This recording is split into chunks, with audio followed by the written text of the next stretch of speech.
Medyo nahinto tayo dito, meron kasing stoplight. Pero go na rin naman. Dito tayo ngayon sa Atherton. Ito yung North Fairview eh. Bibilis nila. Racing.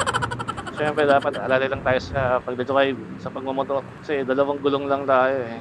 Mas tayo, mas prone tayo sa semplang. Lalo na pag sumasabay tayo sa mga malalaking sakyan, gaya ng bus, truck, mas buwalin tayo eh. Konting lang yan, mahagip lang tayong konti. Alam mo yun, mabilis tayong mahagip ng impact ng hangin.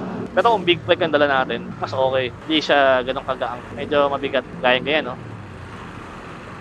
Huwag natin ipilit na sumingit pa kapag ganyang kakitid kasi makakarating naman tayo sa pupuntahan natin. Tandaan lang sa pagsingit kasi minsan hindi naman tayo napapansin ng mga yan, mga ibang driver. Baka biglang kumabig sa kaliwa or kanan, hindi nahagip tayo. Given naman sa ating mga nakamotor yung singit-singit.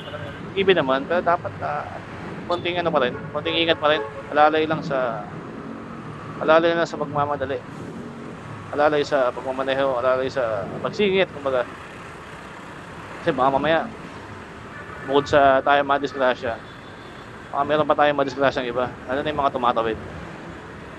Diba guys? Kaya dapat, konting ingat.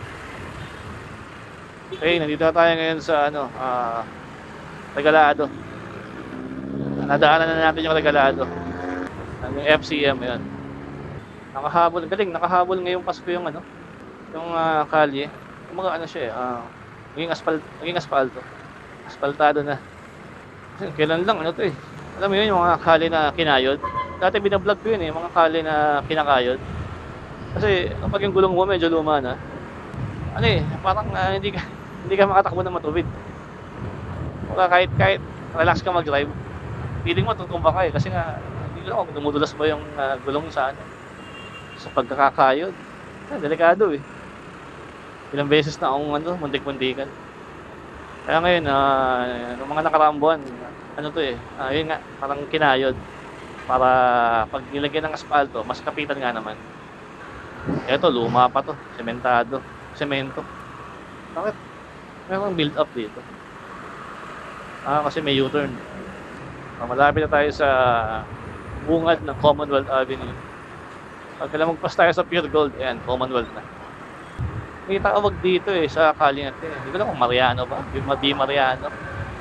Nakita ko sa mapa yun Ito na guys, ito na yung Pure Gold. Ayan, ang kulay green na yan. Dito minsan nag-build up din yung, hindi minsan, madalas nag-build up ang traffic dito kasi may mga tumatawid. Ayun, may tawiran dito Ayun, mga tao. Minsan may na-aksidente ka rin dito. Kasi nga, walang tamang tawiran, walang pedestrian crossing, walang markings.